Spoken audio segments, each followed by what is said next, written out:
Howdy y'all, welcome back to my stream bed as we begin to discuss rivers in a little bit more detail, getting deeper into fluvial geomorphology.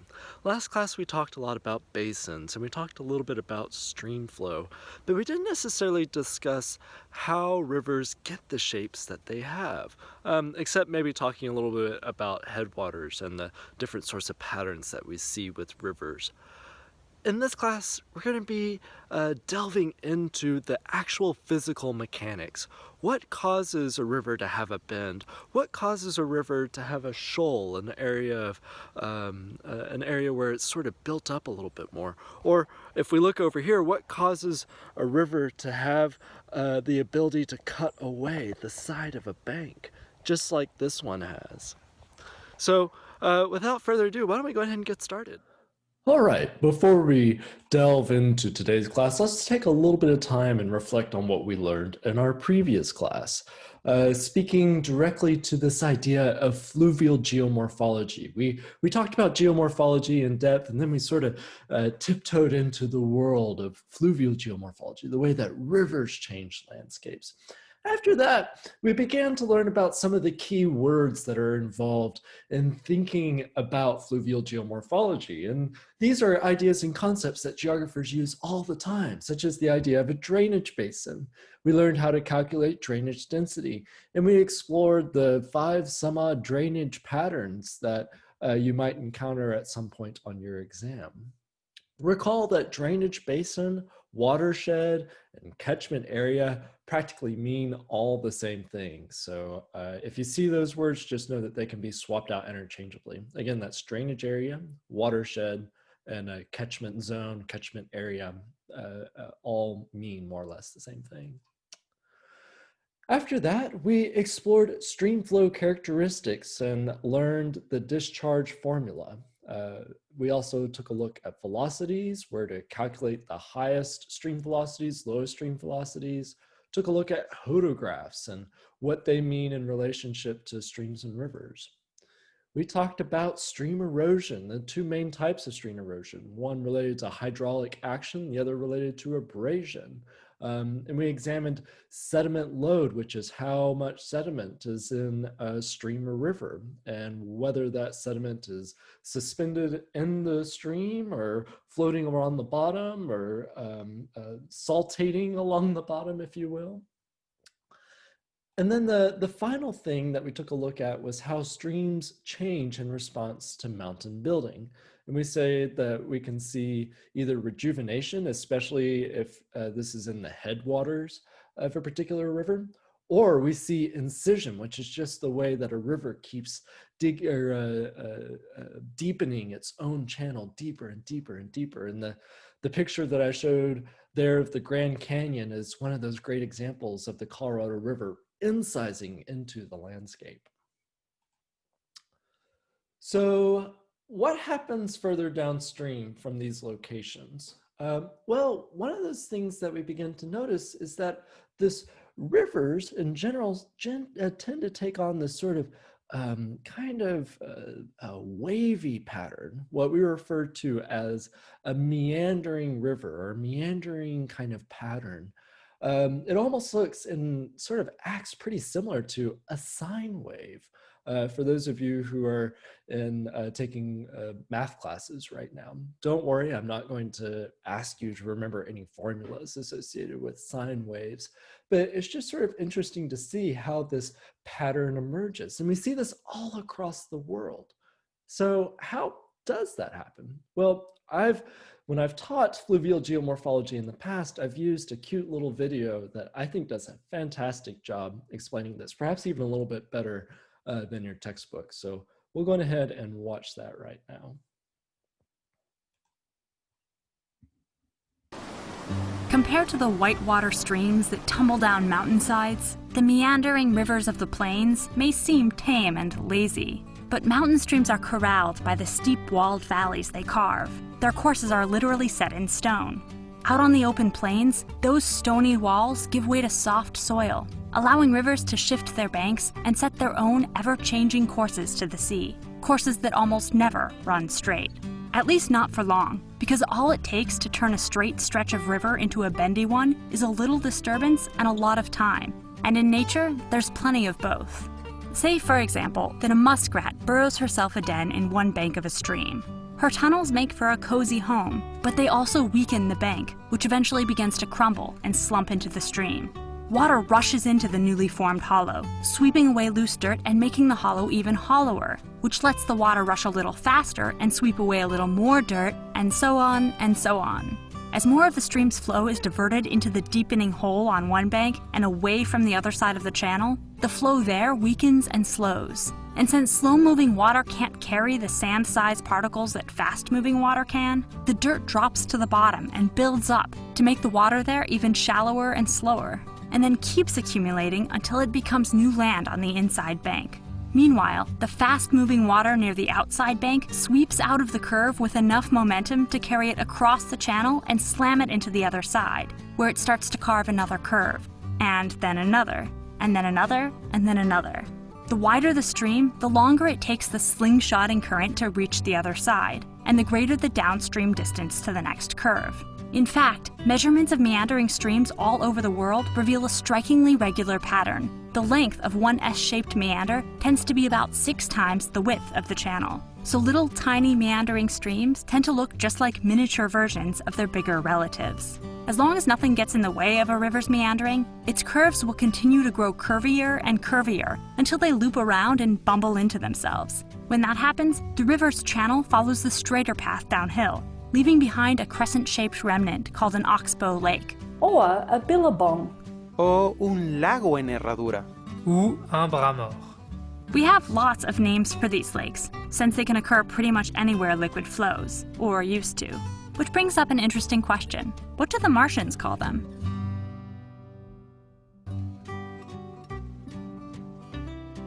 This minute. So I think that that's a fantastic explanation of what meandering rivers are, and some of the features that we see associated with meandering rivers.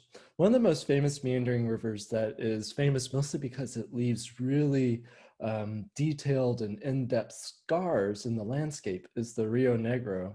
The photo on the left is from Wikipedia. The photo on the right is from when I was flying over the Rio Negro in Argentina. And you can see that in the past, this river had remarkably different sort of path to the sea, as that video sort of talked about. And you can see all the various sorts of features that this river has.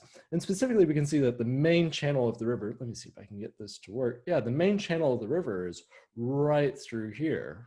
But you also have these sort of old remnants of where the river once was. And in those remnants is where you find oxbow lakes. So let's take one more look at what causes an oxbow lake. So you have a river, right? And it's going along and it sort of encounters a little bit of a bend. This can be due to geology, or as the video talked about, a muskrat burrowing into the side of a river. And that action just sort of becomes a feedback loop over time, to the point where that bend becomes so deep, so severe, that it sort of loops back around on itself. And so as that water goes downstream, it pushes against that bank, and eventually it's going to break through. And that'll straighten the river, but it will also leave this feature right here off to the side. And this is what's referred to as an oxbow lake. We can see a local example here, or kind of more local to me than to y'all, but here along the Rio Grande, as it enters the Gulf of Mexico on the border between Texas and Mexico, we can see that it is definitely a meandering river, and that in times past, the river may have flowed a little bit more like this. But over time, that channel became straightened and abandoned this part of the river to become an oxbow lake, and in this particular case, on the side of Mexico.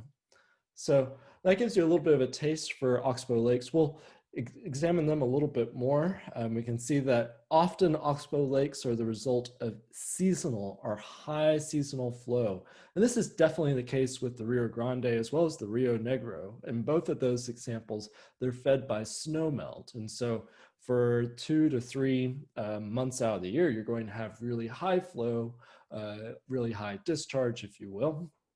But the rest of the time, there may be a little bit less discharge.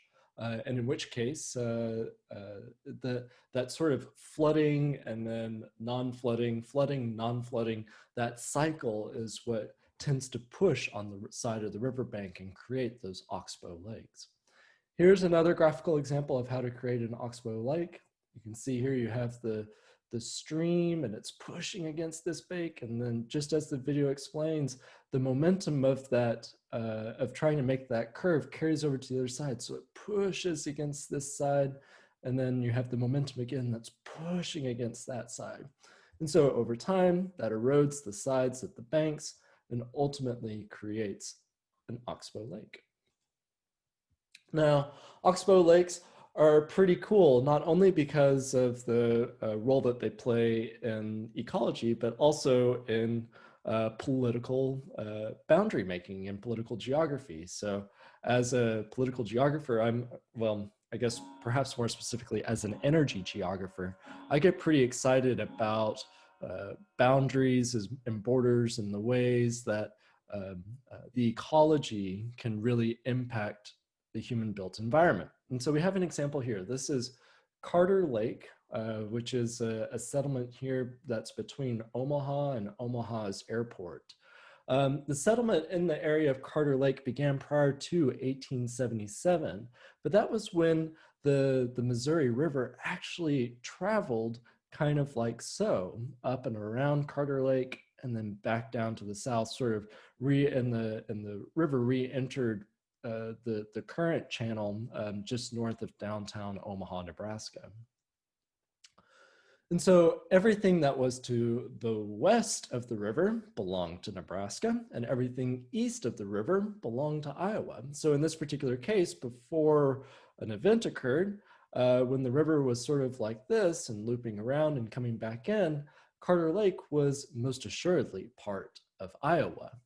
But in 1877, there was a major flood that ended up rerouting the Missouri River. And so does the town of Carter Lake belong to Nebraska or to Iowa? Well, interestingly enough, Nebraska actually sued Iowa several times to try and gain control of this piece of land. And the Supreme Court had to step in again a few times and really tell Nebraska no, actually, because this was a sort of extreme event, an extreme flood that occurred in 1877. We're going to say that that the boundary between the states actually exists around the north side of Carter Lake. And so as you see, the Carter Lake actually exists in Iowa. It's not part of Nebraska, even though it's one of the only places in Iowa that's actually west of the Missouri River. I think that's pretty cool. Okay, so if we look at a cross-section profile of a river, we've been seeing a lot of these recently, but I really want to hammer this home to y'all and sort of get you into the habit of thinking about rivers as being sort of multidimensional, right? So you have a river, it's coming down and it's flowing downstream, right? And you see how it's eroding away at this side. Well, this, because it is the deepest part of the river, is also going to have sort of the most erosion power, if you will, the most power to eat away at this bank. And since it's also the deepest, right, it's going to have the highest velocity too, or as this graphic says, the fastest current.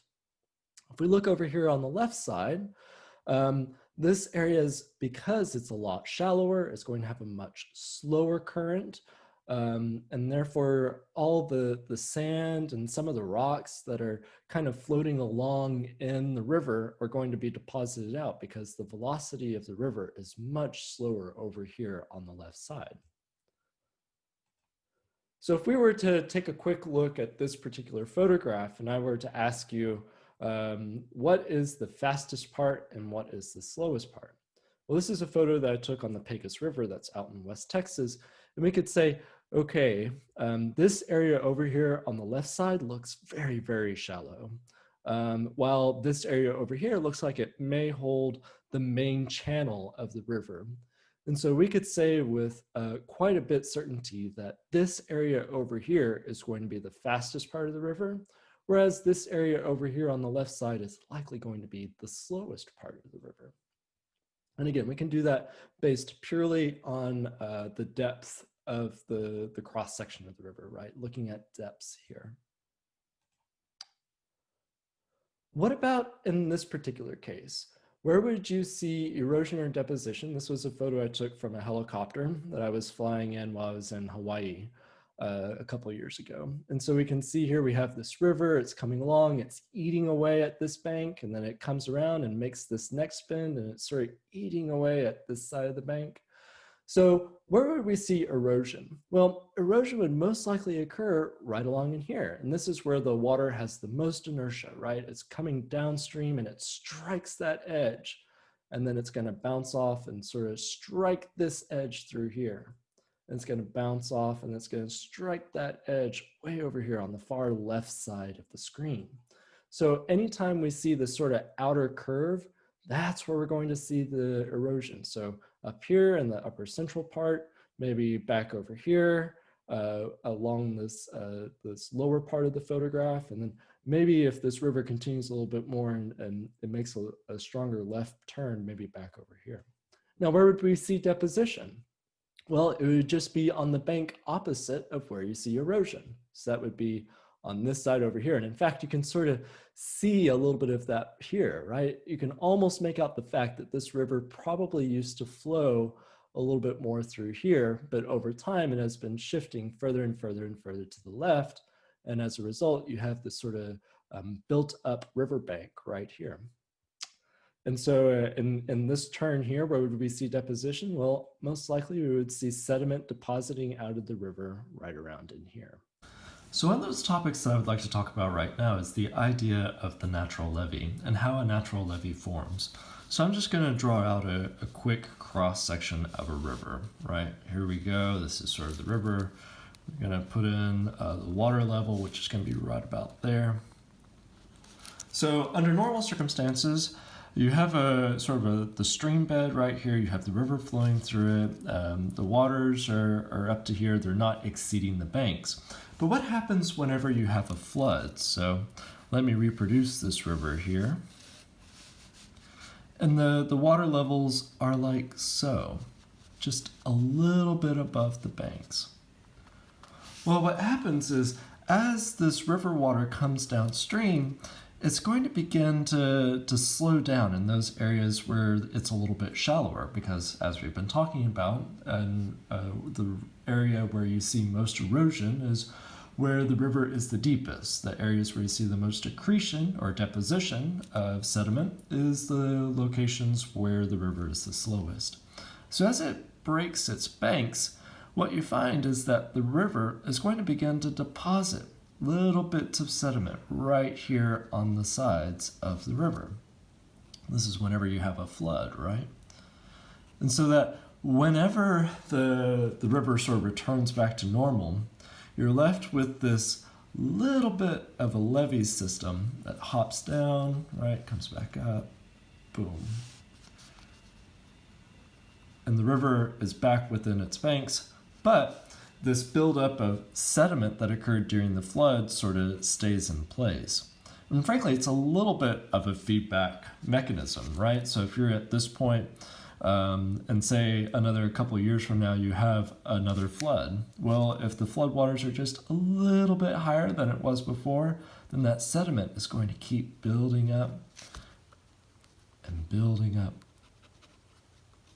and building up. So that's how you get a natural levee. Before we delve too deeply into lakes, it might be worthwhile to take a little break. So I'm going to put in our halfway marker right around in here.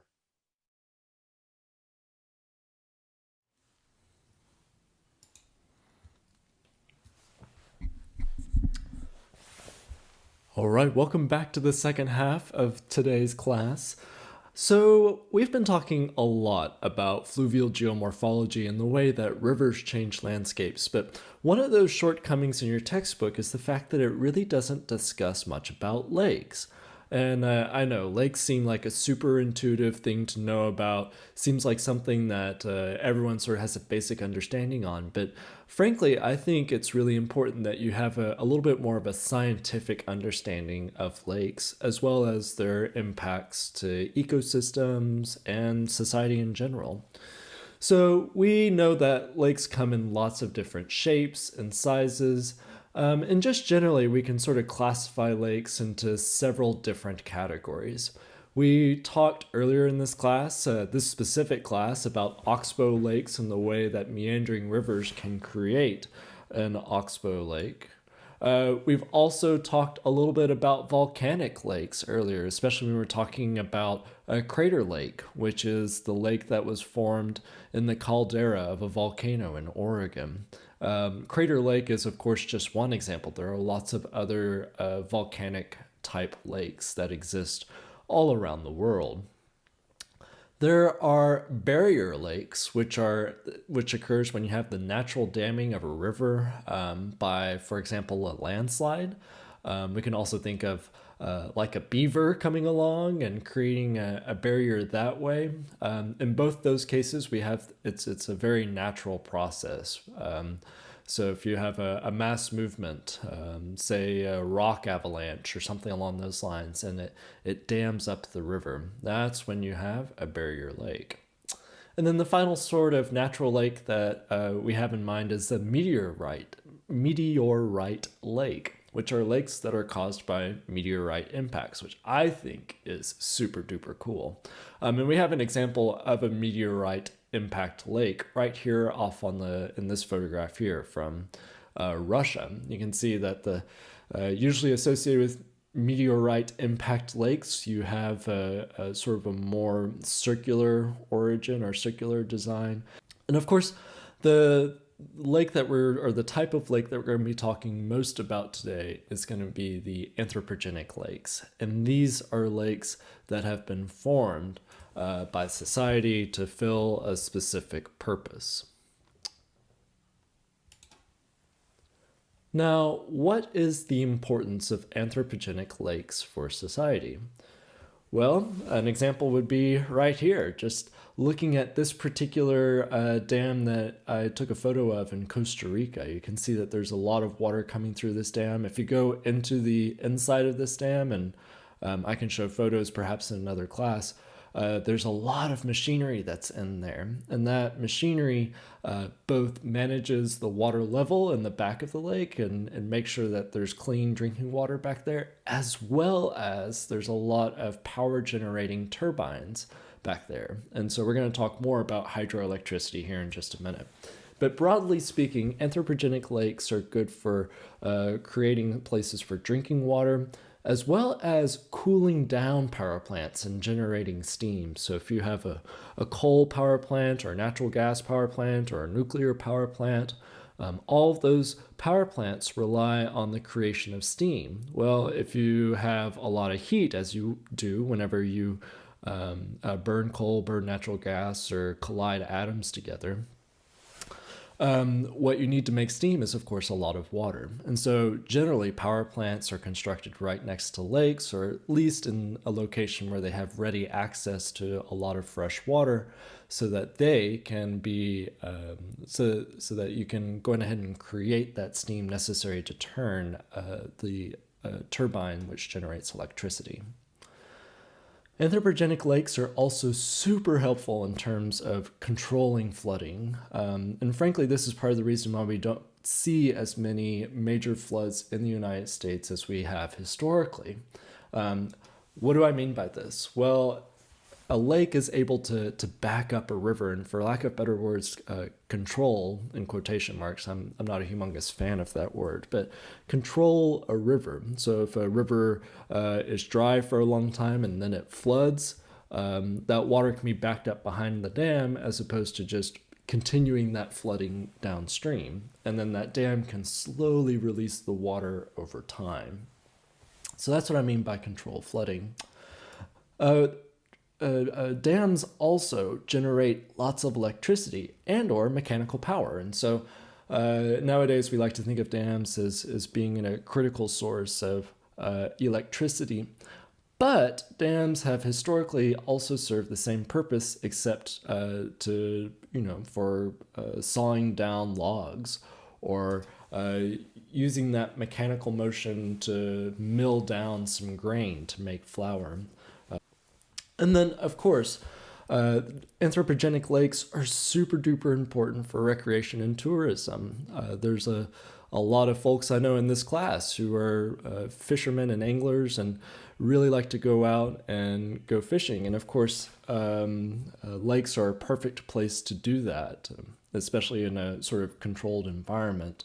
Same thing on the tourism side. There are a lot of wonderful lakes in North Carolina that I have visited that are the result of having a dam, right? Having an anthropogenic lake there. And so those create spaces for recreation, playing with your family, going camping, stuff like that.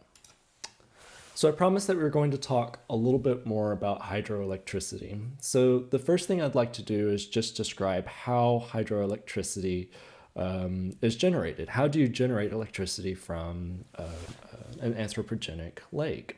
Well, what happens is you create a dam and then you have an intake near the bottom of the dam that allows for water to pass through that dam. So then as the water passes through the dam, it is sort of forced into a smaller and smaller pipe so that it generates more and more pressure. Well, then that pressure pushes against the side of a turbine, and that turbine, the spinning of that turbine, translates into the spinning of a generator. And the spinning of a generator, of course, generates electricity. And then that electricity can be brought into the national grid. After that water has passed through the turbine, it is usually just released further downstream into the river. What we find is that hydroelectricity was immensely popular in the 1900s and was frankly actually really important in the Great Depression as a way for the US government to give those who are unemployed the ability to find work. And so we find that a lot of the large hydroelectric facilities that we have in the western part of the United States were built either in the 1930s or early part of the 1940s. So how have we seen electricity generation from dams change over time? Well, what we see is that starting in about the 1970s, electricity generation from dams has been relatively flat. I mean, I know there's a lot of kind of oscillation, a lot of noise in this data, but for all intents and purposes, the average has been more or less flat since about the 1970s. Its percentage of the total production of electricity, though, has been decreasing slowly over time. And that's because the demands on our energy grid are higher, therefore we have built more power generating facilities, usually coal, as was historically done in the 1950s all the way up through the 1980s and 90s, and then more recently with natural gas. So, like I said here, hydroelectricity, or the power that we get from hydroelectricity, has been relatively flat, more or less since the 1970s. Where do we see hydroelectricity generation taking place? Well, we see this largely in the western part of the United States in locations like California, Oregon, Washington, and Arizona. You can think of the Hoover Dam there, for example. Here in the eastern part of the United States, we see a fair amount of hydroelectricity being generated in Alabama, Tennessee, North Carolina, of course, and then, as you may have intuited from some of the assigned readings for today, in North Carolina, or excuse me, in New York State.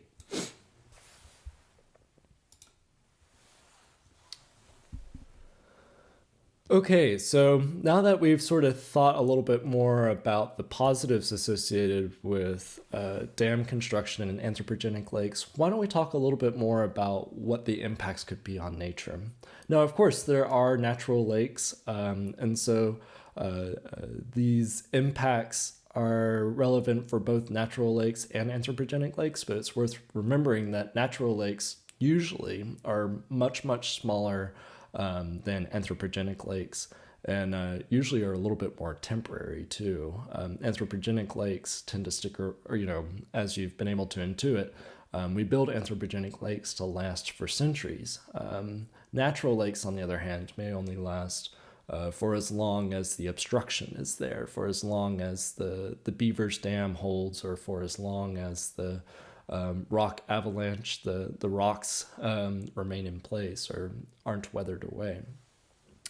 So in terms of impacts, what do we see? Well, one of the most significant impacts associated with anthropogenic lakes, or lakes in general, is just that they collect and back up sediment. And so really frequently you find that, especially for those lakes that are particularly deep, you have to send out a boat that goes out and dredges away the sediment from the bottom of the lake and then sort of tosses it into the river below the dam.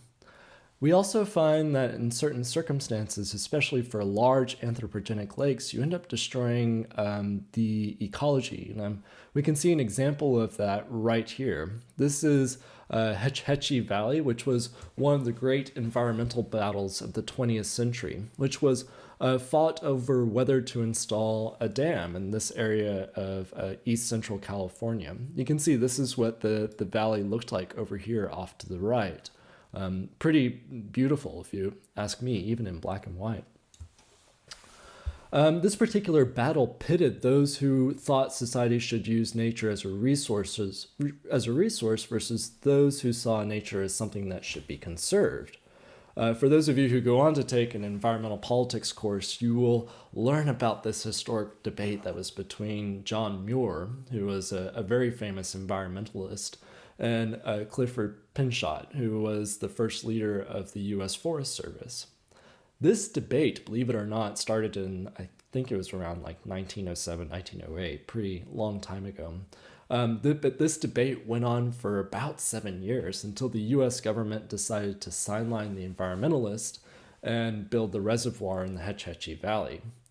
The result was the destruction of the valley, but the creation of a very critical reservoir for San Francisco's water supply. And in fact, quite a bit of the water that you drink when you go visit San Francisco may come from the Hetch Hetchy Valley. The Hetch Hetchy has been in the news more recently as Californians are again wondering whether they want to pay to maintain this kind of aging reservoir that was, reservoir that was dammed up in when was it? Probably in the 1920s and 30s. Or destroy the dam and return the valley back to its previous state in the early part of the 20th century. I say this because I think it's likely that we're going to continue to see these debates not only in California, but also elsewhere across the United States, as you may have intuited from the readings that we took a look at. What is one of the other big impacts on nature that we have associated with dams? Well, a lot of fish, both that are indigenous to the Atlantic Ocean as well as to the Pacific Ocean, as well as to freshwater in general, use rivers to go both upstream and downstream. And so if you have a large dam that's in the way and you don't have an ability for that fish to continue to go upstream, that could have dramatic impacts on the life cycle of that fish, especially if that fish, like a salmon, for example, prefers to spawn and reproduce and upstream, even though it lives most of its life out in the ocean or in wider bodies of water than upstream. What about lake impacts on society? So I'd kind of like you to reflect a little bit more back on the metrics of political ecology and what sort of categories, what I'm about to explain to you, these feed into in terms of those metrics of political ecology. When a stream is shared, lakes can create a lot of conflict between neighboring landowners or even between neighboring countries. I have a couple of news articles down here about a dam that's being built in Ethiopia. And so some of the key questions that come around from this is who gets the water? Who gets the electricity that's being generated by that particular dam? Who gets the tourism dollars? Because Obviously, if you have less water going downstream, then downstream countries are going to be negatively impacted in terms of being able to offer certain tourist amenities, while upstream of that particular lake, it may not be nearly as impacted. And then perhaps one of the most important questions that you always have to ask whenever you're building a dam is, where do the people who are going to be living or who have historically lived in these towns that are about to be submerged, where are they going to go? In your reading for today's class, you were supposed to watch, and I still encourage you to do so, to watch a video on a gentleman named Juma, who is from the town of Itanda, which was one of the best whitewater rapids on the Nile River in Uganda. The video raises important questions about the health and longevity of livelihoods when a dam is being built, and really sort of begins to force you to think about what are the impacts of building a dam on the locals as compared to society as a whole. And so these are sort of important ethical questions that we're going to have to keep in mind, especially in this era of climate change when we have longer periods of droughts and then sort of flash floods that may emerge right after a long period of drought. Society may be interested or encouraged to build more dams to account for this kind of peculiar precipitation pattern that we're likely to encounter in the future.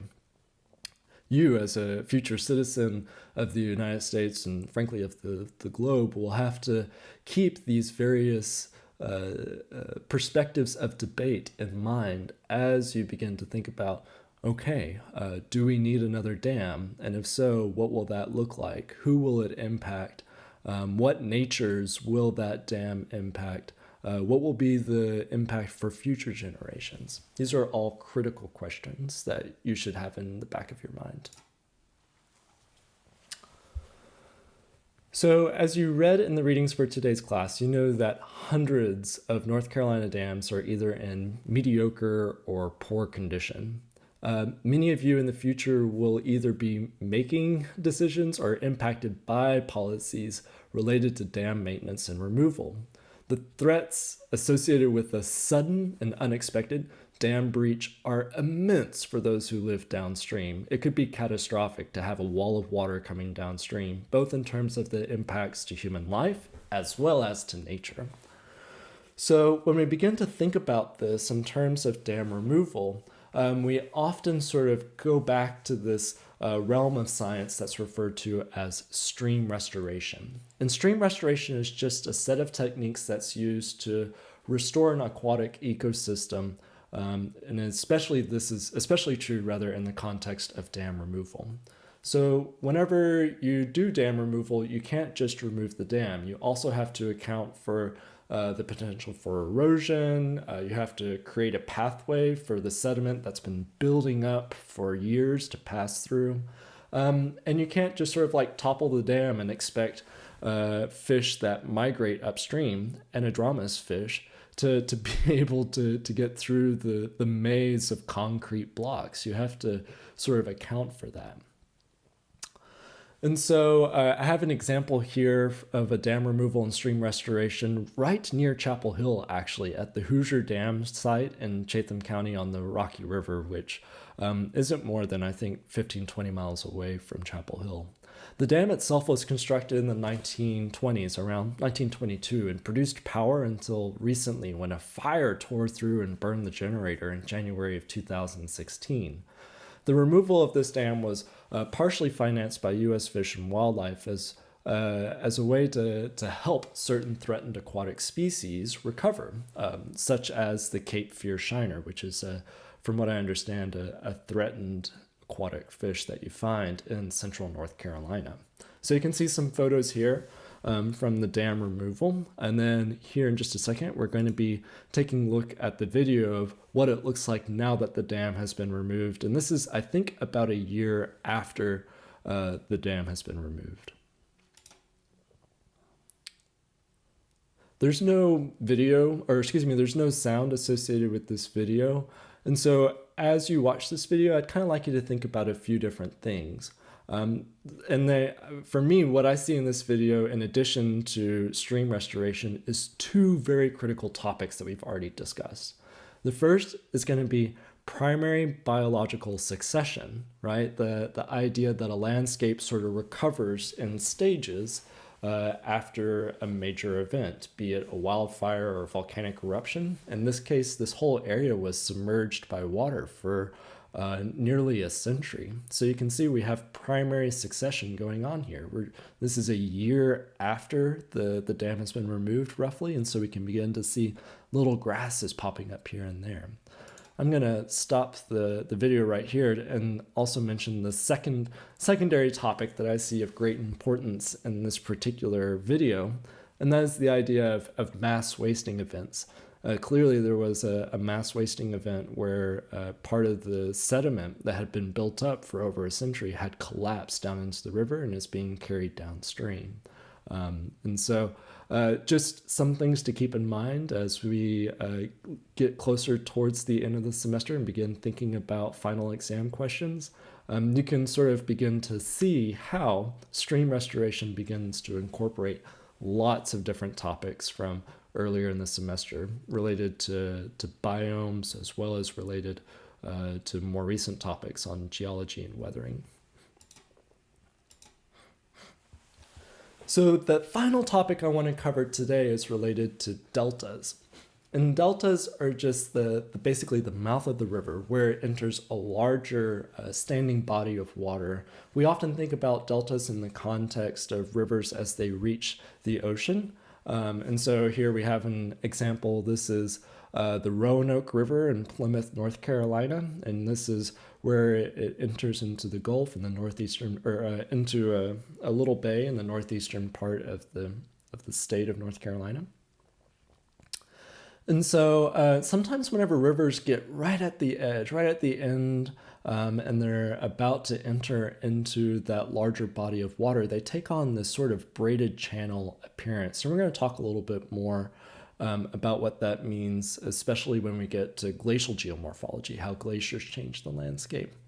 Why do we have this sort of braided appearance? Well, this is because as that stream enters into that larger body of water, it's going to be slowing down a lot. And so as a result, it's going to have a lot of sediment that's going to fall out of suspension and therefore create lots of islands, lots of new shoals, and kind of sort of a more shallow, wide river as opposed to a single channel that's incised into the landscape. And I promised that I would bring up the glacier side of this. So this is what it looks like, what braided streams look like associated with glaciers. And we can see how it creates this sort of beautiful imprint on the landscape. And this is because these streams have an immense amount of sediment in them. And so that sediment gets deposited, and usually they're in a glacier valley, which is typically pretty flat too, so that these streams are moving along and they're laden with sediment. They're not moving very fast. Therefore, they deposit that sediment out and sort of gives way to this braided look that you see here.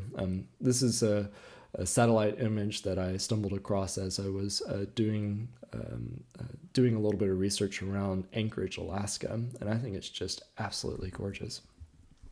But yeah, in the context of deltas in non-glacier environments, we typically see them associated. We typically see these sort of braided stream appearance, especially right at the mouth of the river. All right, so that about wraps up what I wanted to cover for us today. What we have in the docket is a forum discussion. Y'all may have seen that in the schedule. I'm still setting up the details on that, and once I get it created and ready to go, I'll send out an email to y'all, most likely on Wednesday afternoon. For the record, I'm recording this particular lecture on Monday. On Friday's class, we're going to be talking a little bit more about floods and floodplains and how you can prepare for a flood, as well as what are the various metrics associated with floods. We may also talk a little bit more about fluvial geomorphology and the way that scientists think about rivers, both historically as well as in the present. And then the other thing that we have going on, of course, is assignment 3. So please don't forget to at least take a look at the instructions and know what you're about to wade into there. All right, if y'all have any questions between now and our next live class, of course, feel free to reach out anytime, and I hope y'all have a wonderful rest of your day. Thanks.